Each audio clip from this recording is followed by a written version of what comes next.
Hola, ¿qué tal? Mi nombre es Carlos Hernández. Hoy estoy aquí para aclarar unas dudas que me han estado preguntando muchos de mis clientes a partir de que subí un video anterior a este, ¿no? Este es el video que les había prometido anteriormente. No había podido hacerlo por falta de tiempo y otras cuestiones personales.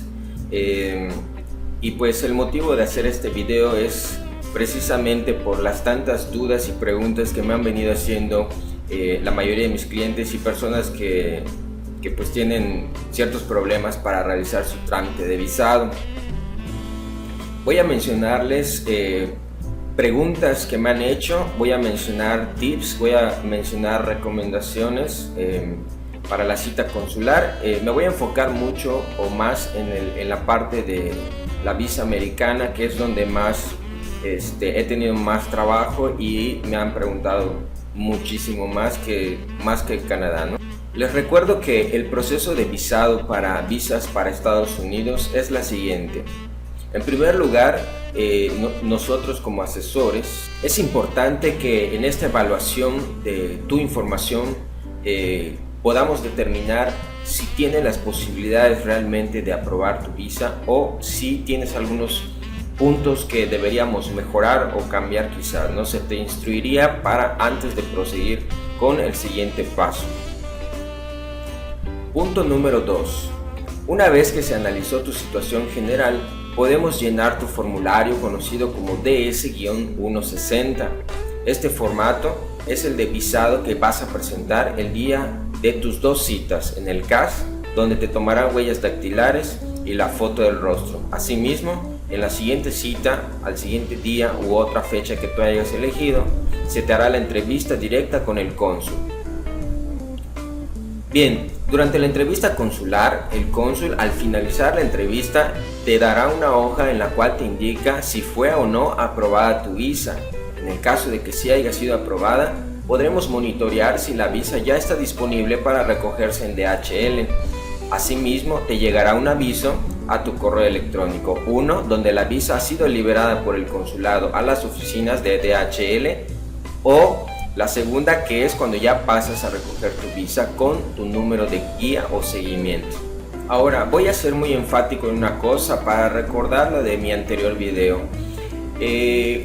Cuando ya se analiza tu situación personal, que es el asesoramiento previo antes de iniciar un trámite de visado, es cuando surgen las preguntas o las indagatorias de qué debo de hacer en la entrevista consular o qué no debo de hacer, cómo debo de contestar, qué me pueden preguntar, cómo debo de ir vestido, en fin, una serie de tips y recomendaciones que un asesor pues te puede dar toda vez que sepa y conozca todos los procesos internos tanto del CAS como del consulado, ¿no? Y que tú no cometas ningún error o caigas en contradicciones durante ambas citas que tengas en el consulado. Ahora, ¿qué sucede en tu primera cita en el CAS? En el Centro de Atención a Solicitantes te recepcionan documentos, ¿cuáles? Tu DS-160, tus citas, tu pago de visa y por supuesto tu pasaporte. Asimismo te tomarán huellas dactilares y la foto del rostro. A lo mucho te preguntarán que a dónde vas o para qué vas. Sin embargo, esa no es la entrevista, ya que tienes una segunda cita que es en el consulado frente al cónsul. Muy bien, ahora viene la parte importante e interesante de este video. La cita consular. ¿Qué sucede durante la entrevista consular? ¿Qué me van a preguntar o qué me pueden preguntar? ¿Cómo debo de contestar? ¿Y de qué manera debo de dirigirme al cónsul e ir vestido tal vez, ¿no? Esos son los tips de los cuales les voy a mencionar a continuación. Definitivamente depende mucho de cada caso en particular, ya sea personal de una sola persona o grupal, ya sea una cita familiar. Bien, una de las primeras preguntas que la mayoría de las personas me hace es ¿qué documentos debo de llevar el día de la cita consular? Es decir, ¿qué documentos me va a pedir el cónsul? Acá hay algo muy importante, ¿no? No todos los cónsules suelen pedir documentos. Ellos se basan dependiendo del caso de cada persona. ellos determinarán si requieren pedirles a ustedes algún documento que acredite alguna situación o respuesta que ustedes le estén dando en ese momento al cónsul.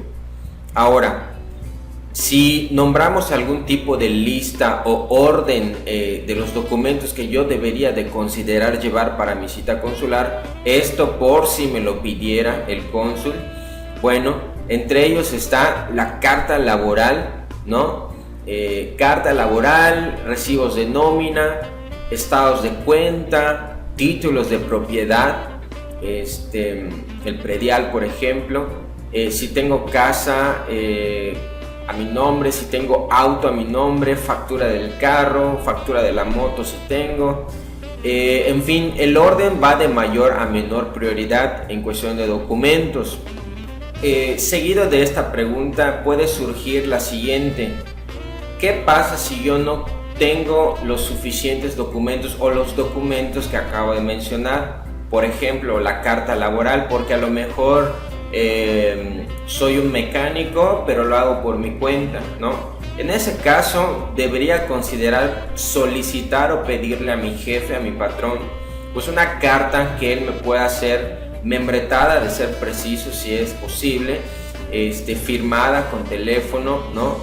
Y si realmente estoy en una empresa, pues pedírsela a la empresa, igual membretada, firmas, sellos, direcciones, todo, ¿no?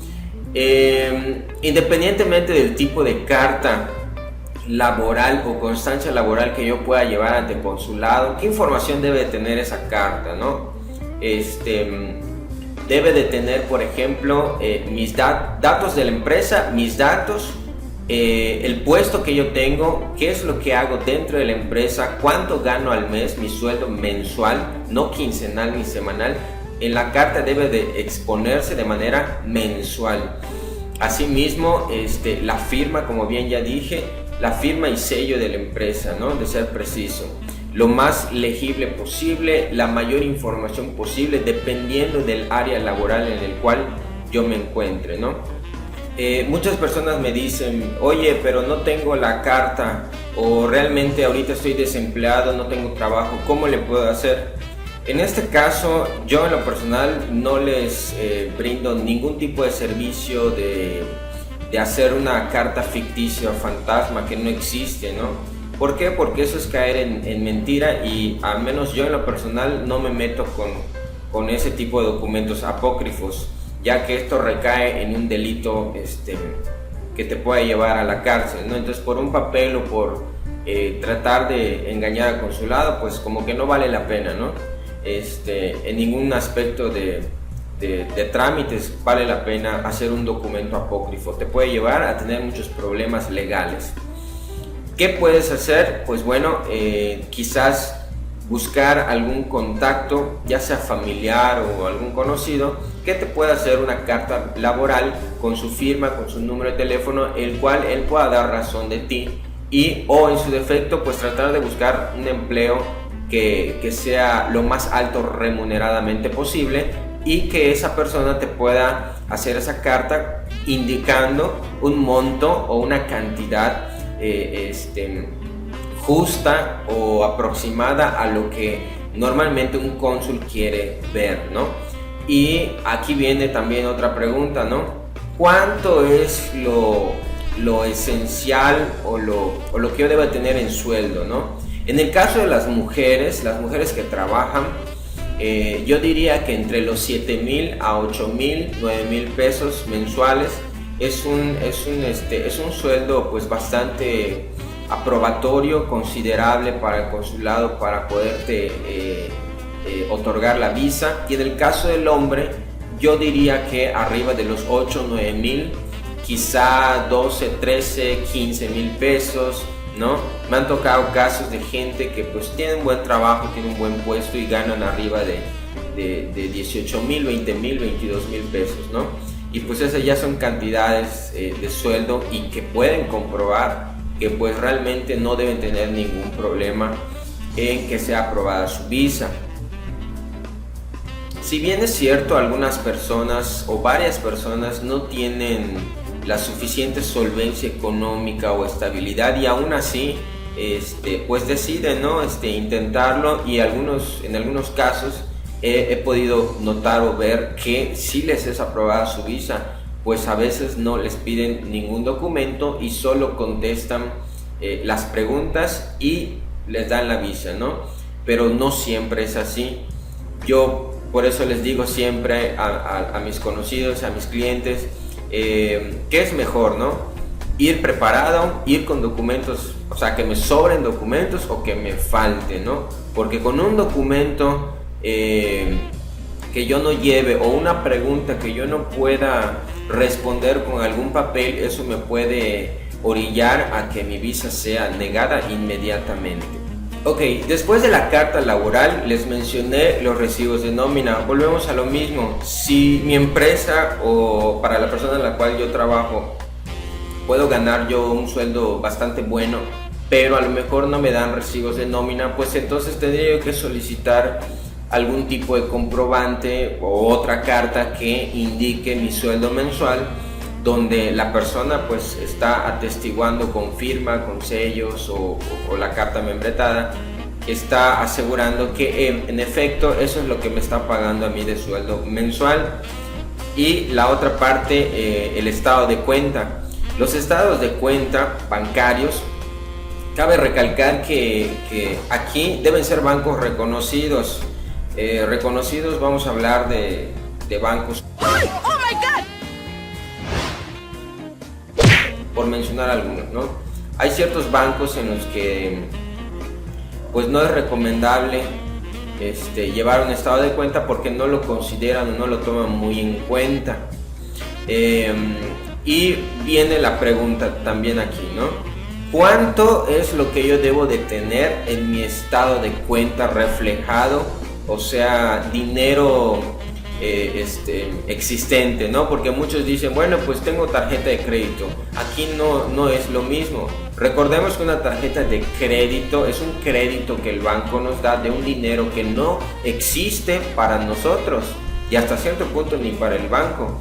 Es decir, es un dinero que nos presta el banco, que no tenemos y que tenemos que pagarle al banco. Esa es una tarjeta de crédito.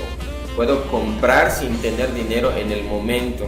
Ahora, una tarjeta de débito, entendemos que es una cuenta bancaria en la cual yo tengo depositado dinero que existe, ¿no? Electrónicamente, pero existe y puedo retirar del cajero y es mi dinero, no es del banco. Por lo cual puedo pagar casi como si fuera efectivo directamente en el momento, ya sea en una tienda, en el pago de mi visa, etcétera, ¿no? Pero es un dinero que sí existe. Entonces no puedo llegar ante el consulado y dar un estado de cuenta de una tarjeta de crédito, es ilógico. Tengo que llevar un estado de cuenta de una tarjeta de débito donde hay dinero ahorrado en teoría para dicho viaje que pretendo hacer a Estados Unidos, y que por lo cual estoy solicitando mi visa, ¿no? Entonces deben tomar muy en cuenta esto, y la cantidad va a depender del tiempo del cual yo diga que quiero estar en Estados Unidos. ¿Cuánto va a ser mi estancia en Estados Unidos? Por ejemplo, 5 días, entonces yo puedo agarrar e ir a una agencia de viajes y hacer un presupuesto con alguna empresa de esas y determinar cuánto me voy a gastar aproximadamente en un viaje por 5 días, ¿no? Dependiendo de la ciudad también son los costos, dependiendo del hotel donde voy a llegar son los costos, dependiendo también de si voy a llegar a casa de alguien, de si ahí voy a comer con ellos. Entonces no voy a gastar en hotel, no voy a gastar en alimentos y solo voy a gastar en mi boleto de avión de ida y vuelta, ¿no? Pero aquí ya entramos a otros detalles. Vamos a centrarnos en cuánto debo tener en mi estado de cuenta, ¿no? Entonces, en este aspecto, si digo que voy por 5 días, una semana, pues cotizo, y si voy a llegar a un hotel, cotizo para esos 5 días o una semana, cuánto me voy a gastar durante mi estancia, hotel, comida, gastos imprevistos, Y además mi boleto de avión redondo, ida y vuelta. Es muy importante que el boleto sea redondo, de ida y vuelta, ¿de acuerdo? Si llevo solo de ida, me pueden atorar en el aeropuerto, no dejarme entrar y regresarme rebotarme al país, y simplemente pierdo mi tiempo, pierdo mi dinero, ¿no? Entonces, yo diría que para una semana pueden ser, pobremente hablando, 25,000, 30,000 pesos por persona, ¿sí? Entonces, si consideras que va a ir tu esposa y tus 2 hijos, pues va a ser el doble, ¿no? O el triple en el caso de los niños, si no son muy grandes. Si ya son niños mayores de 15 años, pues va a ser más, ¿no? El monto por persona, que tú tuvieras que acreditar que tienes el dinero, ¿de acuerdo? Bien, supongamos que la persona o tú no tienes casa propia, inclusive a lo mejor ni estás pagando tu casa de Infonavit o X, ¿no?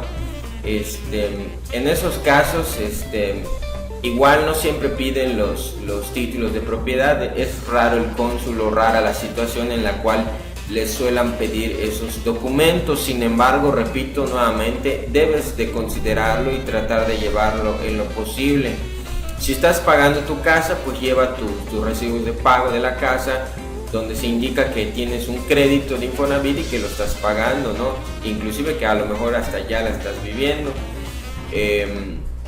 Si no tienes casa a tu nombre, pues ni modo, vas a tener que indicar al cónsul que vives pues con tus padres o con alguna otra persona. Pero si puedes, a lo mejor no has solicitado tu crédito o no te interesa, ¿no?, sacar una casa, pues si vas a tramitar visado, te sugeriría que lo vieras, ¿no?, si tienes la posibilidad con tu empresa para la cual trabajas. Sería lo más adecuado y lo más acertado a hacer, ¿no? Bueno, hasta aquí hemos visto básicamente 3 factores importantes, ¿no? La carta laboral, los recibos de nómina que van de la mano con la carta, el estado de cuenta del dinero que tengo para el viaje que pretendo hacer y algunos títulos de propiedad. Pueden ser títulos de casa, de terreno o facturas de carro si tengo por ahí. Y de ahí lo que venga, ¿no? Algún otro documento o papel que me pueda ayudar, que tú consideres que te pueda ayudar a la hora de la entrevista, pues puedes llevarlo en dicha entrevista consular, ¿no? Entonces, como podemos observar en esos documentos, ¿qué es lo que estamos haciendo? Estamos mostrando al consulado que tenemos estabilidad laboral y económica, ¿no?, y que tenemos arraigo en el país. Eso es lo que en sí debemos de hacer en la entrevista consular, ¿no? Asegurar al cónsul que no pretendo ir a quedarme en Estados Unidos, ni a trabajar, ni a vivir, sino simplemente voy a conocer, a visitar, voy de turista, ¿no? Eso es lo que debemos de tratar de convencer al cónsul durante la entrevista, ¿de acuerdo? Vamos con otra pregunta muy interesante también que me han hecho mucho.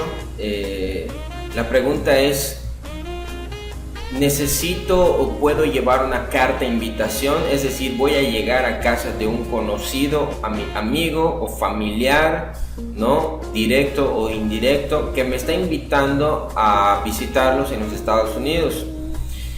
Si bien es cierto, hasta hace unos años atrás, o hasta el 2016 más o menos, sí era bastante aceptable, inclusive yo lo recomendaba mucho, ¿no?, tener una carta de invitación cuando vas a visitar realmente a alguien. Se dan los casos en los que las personas me indican que tienen familiares o conocidos allá y que ellos están haciendo cargo de todos sus gastos del viaje, ¿no?, desde boletos de avión, estancia, o sea, hospedaje y comida, alimentación, puesto que van a llegar a casa de ellos allá en los Estados Unidos. Sin embargo, el hecho de que a mí me estén pagando todos mis gastos no significa que yo no deba tener nada en el banco o que yo no tenga la necesidad de llevar ningún documento en el consulado, sino todo lo contrario, y con más razón debo de llevar pues los documentos que he llevado, cosa que no aplica mucho con las personas adultas mayores, que una de dos, que por su edad ya no trabajan. Vamos a hablar de personas de 55, 60, 70 años, ¿no? Que ya no, físicamente ya no pueden trabajar, o por la misma edad pues no pueden laborar, ya no están trabajando. Hay unas que ya están jubiladas, están pensionadas, y pues reciben algún tipo de ayuda por parte de su empresa o del gobierno en ese aspecto, pero que tampoco es mucho en algunos casos, o en la mayoría. Son pocas las personas que reciben una pensión pues fuerte, ¿no? Bastante suficiente para poder solventar gastos de un viaje de ese tipo hacia los Estados Unidos. Entonces, básicamente no es el hecho de tener un papel, un documento, una carta que yo pueda llevar ante el consulado. Da igual si la llevo o no. Obviamente lo recomendable pues es tenerla físicamente, que me la manden, y yo presentarla al consulado, pues me puede ayudar, me puede dar un puntaje más a mi favor. Sin embargo, dichos datos van en el formulario de visado, es decir, el nombre completo de la persona que me está invitando, la dirección completa, el teléfono y el correo electrónico. Entonces esas 4 cosas ya van incluidas en el formulario de visado, ¿no? Por lo cual el cónsul lo va a ver y puede que ni te pida la carta de invitación. Sin embargo, si la puedes llevar y si la tienes y te la pueden enviar, pues es mejor que la lleves, ¿no? La carta laboral te la pueden enviar por paquetería o vía correo electrónico escaneado. Sin embargo, debes tomar en cuenta que la carta no puede ser redactada a mano o como sea, tiene que venir con sellos notariales y firmas de notario público de los Estados Unidos. Si no, no tendrá la suficiente validez como para presentarla ante el consulado. Otra de las preguntas que me han hecho es ¿cómo debo de ir vestido?, ¿no? En este caso, pues definitivamente creo que es evidente que hay que ir lo mejor posible vestidos. Hombres, por favor, camisa de vestir, pantalón de vestir, zapatos de vestir. No mezclen camisas de vestir con mezclilla y tenis o algo parecido, porque no se ve adecuadamente. Mujeres, de preferencia, no lleven minifaldas, usen vestidos o faldas por debajo de la rodilla, lo más decente posible. No vayan con blusas escotadas, eso no les va a funcionar ni les va a servir para nada. En el caso de la pintura, pueden pintarse lo más natural posible, no como un payaso, ni exagerar los tonos, más si son claras de color. Aretes, pónganse muy pequeñitos o de plano no se pongan ninguno, porque van a hacer que se los quiten. En general, en ambos casos, en ambos sexos, deben de no llevar relojes, soguillas, pulsos o anillos, ya que esto les perjudica un poco a la hora de tomarle las huellas. Los pendientes y todo eso pueden estorbar, ¿no? Y no porque lleves mucho oro o plata o lo que sea te va a ayudar a que te den tu visa. Eso no tiene nada que ver. Basta con que vayas lo más natural posible, pero con una modestia en la vestimenta, lo más profesional posible. Ahora, también me han preguntado, por ejemplo, ¿qué me va a preguntar el cónsul o qué suele preguntar el cónsul? Aquí, pues depende obviamente de cada caso, de si es familiar, de si va solo, etcétera. Pero vamos a ver algunas preguntas que suelen hacer los cónsules, las más típicas, las más comunes, y de qué manera debemos de contestar cada una o cómo podríamos contestar cada una. Por ejemplo, una de esas preguntas es ¿a dónde vas? Cuando te dicen ¿a dónde vas?, no vayas a contestar voy a los Estados Unidos, porque es por obvias razones que estás pidiendo tu visa. Mucha gente, por ignorancia o por nerviosismo, suele contestar eso y está incorrecto. Repito la pregunta, ¿a dónde vas?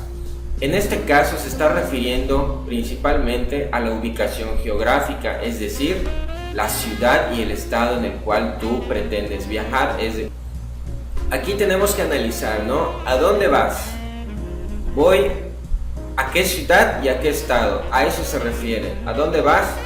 Los Ángeles, California, Orlando, Florida, Las Vegas, Nevada, Entonces siempre se va a decir primero, o debe decirse primero, lo que es la ciudad seguido del estado. A eso se refiere cuando preguntan a dónde vas, ¿ya? Seguido de eso o parecida, similar, te pueden preguntar a dónde llegas o en dónde llegas, ¿ya? La pregunta puede variar un poco con ciertas palabras iniciales. ¿Dónde llegas o con quién llegas? Se está refiriendo a un edificio, a una estructura, es decir, te está preguntando en pocas palabras que si vas a llegar a un hotel o a casa de alguien, y te lo puede preguntar directamente, a casa de quién llegas o a qué hotel va a llegar, en qué hotel se va a hospedar. A veces te lo preguntan directamente, pero no siempre, ¿sí? En dónde llegas es el hotel. Entonces yo puedo decir algún hotel, lo puedo buscar en internet, ¿no? Y meter, ponerlo en el formulario, pero yo debo de saber qué es lo que va en el formulario. Por eso los que tramitamos visado, pues debemos de proporcionar dicha información o preparar a nuestro cliente para que él sepa qué es lo que debe de decir bajo ciertas circunstancias o preguntas que le haga el cónsul durante la entrevista, ¿no? Entonces ya tenemos dos preguntas aquí. ¿A dónde va? Ciudad y estado. ¿Dónde llega? ¿En qué hotel o en casa de quién? ¿No? Puedo decir también la dirección del hotel o la casa de la persona donde voy a llegar, también es válido, ¿no? Si me la sé, obviamente, la dirección. Otra de las preguntas que pueden hacer por el cónsul es ¿por cuánto tiempo pretende ir a los Estados Unidos, ¿no? ¿Cuánto tiempo va a ir a los Estados Unidos? Entonces uno pues puede decir de acuerdo a cómo haya llenado su formato de visado. Si en el formato de visado se estipuló que va a ir por una semana, pues yo debo de decir una semana.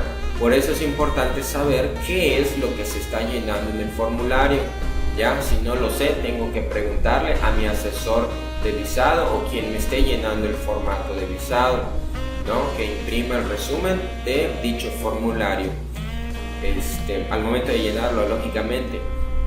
Ahora, por ejemplo, ya vimos a dónde va, dónde llega y durante cuánto tiempo piensa estar allá. Otra de las preguntas seguida de esas tres puede ser ¿cuándo piensa viajar? ¿Cuándo va a viajar? ¿En qué fecha va a viajar?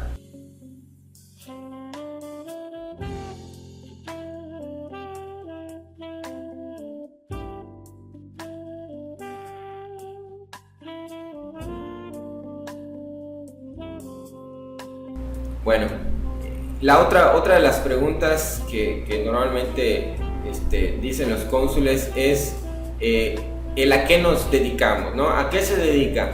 Uno debe contestar, primero que nada, cuando te dicen a qué te dedicas, hace referencia a tu grado o tu puesto o el ramo en el cual tú estás laborando. Por ejemplo, ¿a qué se dedica?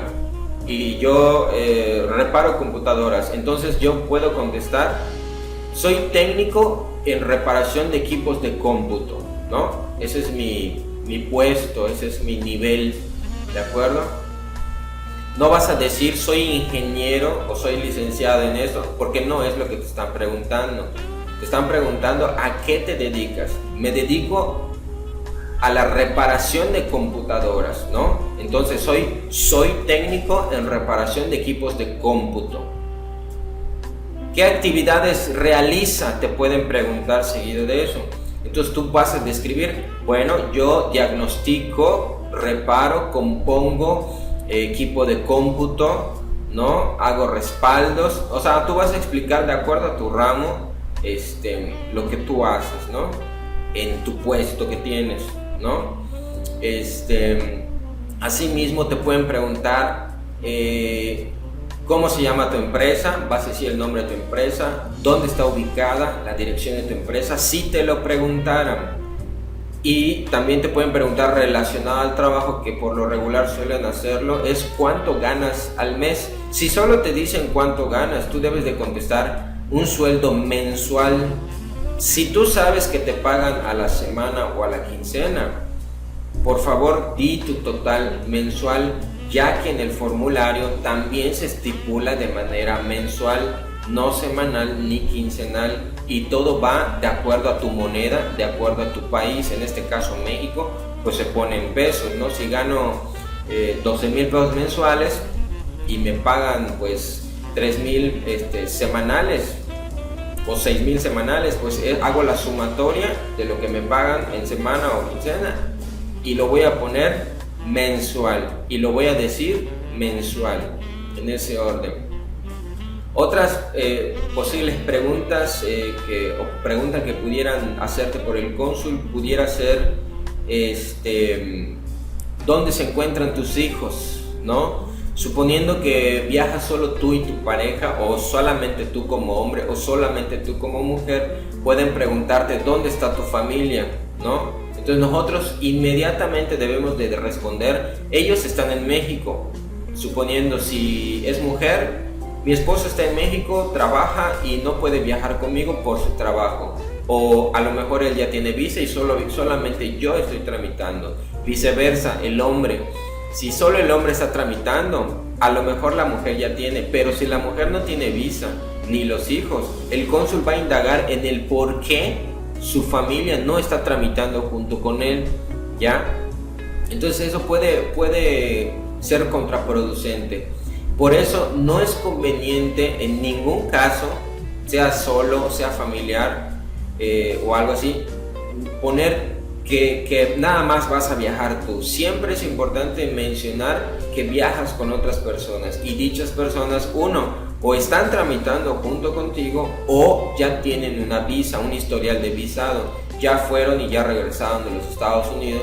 Por lo tanto, puedes ponerlas como posibles acompañantes de viaje. El que los pongas a ellos como acompañantes de viaje no les perjudica ni a ellos, y sí te ayuda a ti para poder comprobar que no vas a quedarte a vivir o a trabajar en los Estados Unidos, ¿no? Es por ese factor. Haciendo indagación en esta parte también, si hay personas que van a tender a tramitar solos el visado, la visa, sugiero que si están solteros, no se pongan como solteros, pónganse como unión libre. Es mejor poner unión libre. Oye, pero realmente estoy soltero, no tengo a nadie, ni siquiera novia tengo o novio. Bueno, en ese caso vas a buscar a un amigo o amiga que puedas usar su nombre. Obviamente tienes que hablar con él y decirle que vas a poner su nombre ahí como tu pareja de unión libre, ¿no? Pero a lo mejor no es así, solo vas a usar el nombre. Es muy importante que el nombre que vayas a usar para unión libre de tu supuesta pareja, esa persona no esté casada, no tenga ninguna relación, o por lo menos esté divorciada, porque si no, ellos checan, el consulado checa registro civil, checa Secretaría de Hacienda, checa el IMSS, checa todo tipo de toda parte gubernamental, y si detecta que hay una incoincidencia en tu respuesta o en lo que llenaste el formulario, pues básicamente eso va a ser un detonante para que te nieguen la visa por decir una mentira o por decir una incongruencia, ¿no? Que no tenga relación lo que está en tu formulario con lo que tú estás diciendo de palabra. Ambas cosas deben de coincidir, deben de embonar, deben ser iguales, ¿de acuerdo? Otra de las preguntas que a veces hacen los cónsules, que de repente suenan un poco groseras de su parte, o que las hacen así muy bruscas por el estado de ánimo que tengan, o no sé, es que ¿para qué quiere su visa? Te están dando a entender que ¿por qué estás solicitando la visa? ¿Cuál es el motivo de tu viaje, no? O sea, ¿por qué quieres ir a Estados Unidos? Aquí puede variar la respuesta. Lo más acertado posible que yo les aconsejo que digan es porque voy a conocer. Regularmente cuando una persona no conoce un lugar y quiere ir, pues hace todo lo posible por juntar su dinero, por sacar su pasaporte, visa o lo que sea, y lo hace con la idea de ir a conocer, puesto que no conoce dicho lugar. Entonces la palabra clave ahí es, o sea, la pregunta, ¿para qué quiere usted su visa? Quiero para ir a conocer su país, quiero ir de turista, ¿no? Muchas personas de México suelen decir la palabra pasear, pero muchas palabras que para nosotros son coloquiales o muy comunes, los cónsules no las reconocen o no las entienden, puesto que no es su idioma natal, ¿no? Entonces es muy importante saber, entender qué palabras puede utilizar con el cónsul y cuáles no, ¿de acuerdo? Entonces, ¿a qué desea ir a los Estados Unidos? A conocer, voy de turista, ¿no? En el caso de las personas que van a llegar a casa de alguien, de un familiar, un tío, un primo, un hijo, no sé, entonces ahí podrían decir, quiero ir a conocer su país y a visitar a mi familiar fulano de tal, ¿no? O sea, digo el nombre de la persona, ¿me explico? Entonces, es muy importante que tomen en cuenta esta parte para no equivocarse, ¿no? Esta pregunta es muy importante y muy interesante. Me han cuestionado sobre, oye Carlos, fíjate que yo he estado en los Estados Unidos.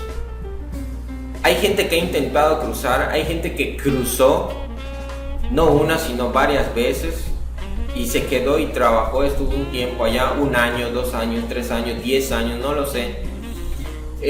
Para todas aquellas personas que han intentado cruzar o que han cruzado hacia los Estados Unidos por la frontera que haya sido, por la ciudad que haya sido, es importante que entiendan que si les tomaron foto del rostro cuando les agarraron y los encarcelaron, o aunque no los hayan encarcelado, pero les tomaron huellas dactilares y la foto por migración, es evidente y es obvio y es lógico que todos sus datos de ustedes van a aparecer en el sistema. ¿Me explico? Igual si ustedes tienen un familiar que está allá, pues no puedes mencionar que tu familiar está de ilegal, a menos que sea tu hijo o tu hija. Ahí sí no puedes negarlo. Pero si es un familiar no muy cercano a ti, o a lo mejor ni siquiera sabes que está allá tu familiar, pero está, entonces por eso hay que examinar todos esos detalles, ¿no? A veces me preguntan, si yo ya tengo un antecedente de haber estado allá, ¿qué debo hacer? ¿Debo decir que estuve allá en mi formato de visado o debo negarlo? La respuesta es muy obvia, ¿no? Debes de mencionarlo tanto en el formulario de visado como de manera verbal, porque cabe casi el 100% probabilidad de que el cónsul en la entrevista te cuestione respecto a que estuviste allá. Hay ciertos abogados, entre comillas, o licenciados en migración que te van a aconsejar, o otra persona que se dice que es tramitador de visa, más no asesor de visado, que es diferente, te van a recomendar que mientas, te van a recomendar que no digas que estuviste allá o que no tienes algún familiar directo tuyo, hijo, por ejemplo. O sea, eso es totalmente torpe no mencionarlo o no decirlo, porque hay un cierto porcentaje de que sí va a salir en el sistema, está registrado. Hasta la foto te pueden mostrar el nombre y todo por medio de los apellidos. Entonces, una recomendación que yo les hago ampliamente, ¿no? ¿Qué es mejor? ¿Que me nieguen la visa por decir una verdad o que me nieguen la visa por decir una mentira y que por mentir me den un castigo de 5 a 10 años de no darme visado? Entonces yo creo que aquí deben ser honestos con el asesor que esté viendo su caso y pues mencionar todo tal cual fue, ¿no? Ir ante consulado, decir la verdad. El consulado, los cónsules siempre toman en cuenta la veracidad de lo que dicen las personas cuando hablan con la verdad, cuando son honestos, cuando son directos, cuando no titubean, cuando no se ponen nerviosos. Entonces decir verdades es mejor que decir mentiras ante el consulado. Yo no les recomiendo negar algo que es evidente, ¿no? Salvo que no tuvieran problemas de huellado o de fotos, pues quizá tal vez ahí sí lo pudieras no mencionar, ¿no? O que tu familiar pues está de ilegal, pero no lo frecuentas o no te manda dinero o algo así. Entonces yo creo que ahí sí no habría tanto problema, se pudiera saltar esa parte, ¿no? Pero ante todo, digan siempre la verdad. El consulado les va a tomar muy en cuenta su honestidad y sinceridad. Ok, Esto no es tanto una pregunta, pero sí me ha pasado a mí en el tiempo que llevo haciendo trámites de visado. Me ha suscitado que, por ejemplo, los padres de ciertos niños se fueron a Estados Unidos, tuvieron 1 o 2 hijos, ¿no? Entonces los niños allá son americanos, pero pues vinieron para México y nunca les tramitaron su pasaporte americano. Yo les voy a recomendar a esas personas que tienen hijos nacidos en Estados Unidos que no esperen tanto tiempo desde su regreso a México con sus hijos americanos para tramitarles sus papeles, en este caso el pasaporte americano. Todo niño nacido en los Estados Unidos tiene todo derecho, puesto que es un ciudadano americano, de tramitar su pasaporte americano, el cual le va a permitir ir hacia los Estados Unidos las veces que quiera, quedarse allá si quiere, puesto que es un ciudadano, puede estudiar, trabajar, vivir, todo lo que él quiera. Entonces, hay muchos padres que desconocen el procedimiento para realizar el trámite para niños nacidos en los Estados Unidos. Yo en lo personal les puedo apoyar en ese aspecto. Es un trámite muy sencillo, pero que hay que saber hacerlo bien, sobre todo el formulario del pasaporte americano. Hay que llenarlo de manera correcta, debidamente, de preferencia por computadora, ¿no? Entonces, no tiene mucha ciencia, no es tan tequioso como el visado americano para una visa de turista, pero sí es conveniente que se asesoren bien. Les recuerdo que no es lo mismo tramitar que asesorar. No debe hacerse ningún trámite sin un previo asesoramiento de alguien que verdaderamente sepa llevar a cabo los procesos de trámites, ¿sí? Que les expliquen las cosas. Ustedes mismos se pueden dar cuenta cuando la persona sabe y cuando no sabe de los procesos, ¿no? No porque tenga un título de licenciado o de abogado o se haga pasar por alguno de esos dos, quiere decir que te lo va a hacer de manera correcta. He visto casos en los que, o me han llegado casos a mí, en que les han negado las visas y yo reviso toda su historial o su formulario de visado y veo que está mal llenado, ¿sí? Entonces, muchas veces hay gente que por ignorancia, por desconocimiento o simple y sencillamente porque te quieren sacar más dinero de lo que tú ya les pagaste, y te hacen un mal trámite con la idea de que vuelvas a ir con ellos y les vuelvas a pagar. Tengan mucho cuidado con las personas que ustedes se dirijan a hacer trámites. No todos los que se dedican a tramitar visas lo hacen bien ni lo saben hacer bien. Entonces, si la persona no sabe realmente o te lo llena al ahí se va como sea, te puede perjudicar con el consulado, ¿sí? Y si te dice miente en esto o hace esto, hace que, tengan mucho cuidado. No es hacer por hacerlo nada más. Tampoco se trata de cuánto le voy a pagar a la persona. Si te topas con una persona que te dice dame 10,000, 15,000, 20,000, 30,000, 50,000 pesos, 70,000 pesos, 100,000 pesos, te voy a garantizar que te dan tu visa, eso es mentira. Bien, no me queda nada más que agradecerte que hayas visto todo mi video. Espero que te haya servido. Si tienes otras dudas, déjamelas aquí en el comentario, y de preferencia a las personas que solo quieran insultar o agredir, absténgase de hacerlo, por favor. Si no es algo profesional lo que van a decir, pues mejor eviten decirlo, ya que borraré dichos comentarios. Si tienes más dudas y eres una persona interesada, ponte en contacto conmigo y con mucho gusto aclararé tus dudas y te puedo ayudar sobre el proceso de visado con toda confianza. Y nuevamente agradecerles su atención y que hayan visto todo este video. Les recuerdo, mi nombre es Carlos Hernández Medina. Yo me encuentro en la ciudad de Mérida, Yucatán, y estoy para servirles como asesor y tramitador de visados. Asimismo, hago los trámites de ETA para Canadá, Electronic Travel Authorization, que es una autorización electrónica de viaje para ingresar a Canadá como turista. Este proceso es más sencillo y menos costoso que la visa americana. Muchas gracias por su atención y hasta el próximo video. Espero que tengan más comentarios positivos y con mucho gusto estaré contestándoles a cada uno. Pueden agregarme en Facebook, mandarme WhatsApp o si lo prefieren pueden llamarme a mi número telefónico que aparecerá al final de este video. Les agradezco mucho y que tengan un buen día. Gracias.